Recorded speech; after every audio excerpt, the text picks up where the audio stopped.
이제 중요한 게 나왔습니다. 이제 중요한 게 나왔어요. 룰 어게인스트 퍼포먼스. 제가 이제 RAP 이제 중요하다고 했죠. 이제 우리 시험에 제가 이제 시험 볼 때 시험에도 나왔고 RAP가 왜 이제 어렵냐면 이게 굉장히 이제 이해하기도 어렵고 사실 미국 사람들도 이게 무슨 개념인가? 그러니까 미국 사람들도 굉장히 현지인도 어렵다고 하니까 한국 사람들은 더 이해하기 어렵겠죠. 그래서 이제 이 파트를 아예 제끼고 뭐 나와봐야 뭐 객관식 한 문제겠지 제끼고 공부하는 사람도 많다고 해요. 근데 이게 에세이 나왔다니까 큰 문제 나와가지고 막 난리가 났어요. RAP가 도대체 뭘까요? 자, Rule Against Perpetuity라고 이제 정확히 쓰셔야 됩니다. RAP 약자 Rule Against Perpetuity. 제가 이제 뭐 이게 무한대라는 그림을 그렸는데, 자, 그러니까 여러분 이제 그 투자할 때 투자자들이 싫어하는 게 뭐예요? 불확실한 거. 그러니까 불확실한 거 싫어한다 이렇게 보시면 됐어요. 여러분 미국 사람들은 특히 서양 사람들은 불확실한 걸 싫어하는 것 같아요. 자, 그래서 RAP는 Interest in Property is void 무효가 되는데 언제? 왜? If there is any possibility that it might vest more than 21 years after the death of the measuring life. 그러니까 어떤 measuring life가 있어요. measuring life에 대해서 많이 나오는데 이 measuring life 사후에 21년을 만약에 넘어서 이게 확정되지 않으면 무효라는 거예요. 아시겠나요? 그러니까 21년이 굉장히 긴 기간 아닙니까?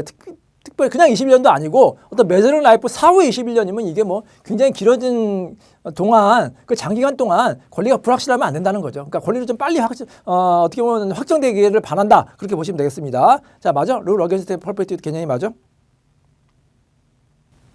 네, 맞습니다.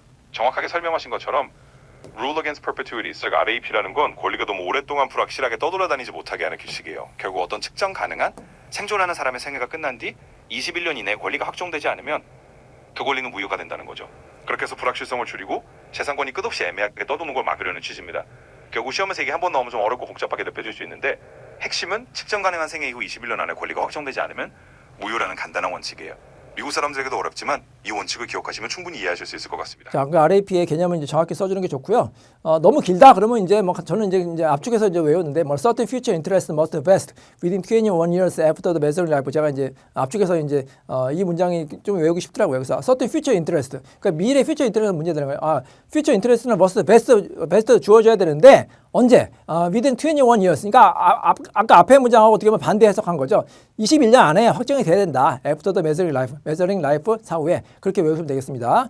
자, 이렇게 외우는 건 또 맞나? 네, 그렇게 요약해서 외우시면 훨씬 편하실 거예요. 결국 핵심은 미래의 권리가 언제까지 확정되어야 하느냐. 바로 직전 가능한 생애가 끝난 뒤 21년 안에 확정되면 된다. 이 원칙만 기억하시면 됩니다.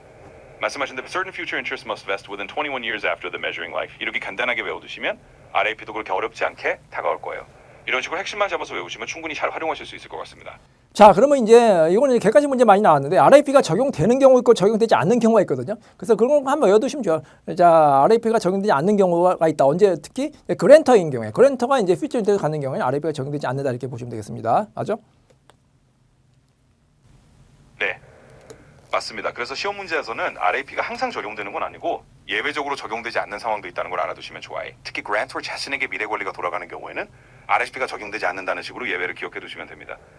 그러니까 일반적으로는 21년 규칙을 적용하지만 예외 상황에서는 RAP가 적용되지 않는 케이스도 있다는 걸 한번 정리해 두시면 나중에 문제 푸실 때 훨씬 수월하실 거예요. 잘 이해하고 계신 것 같습니다.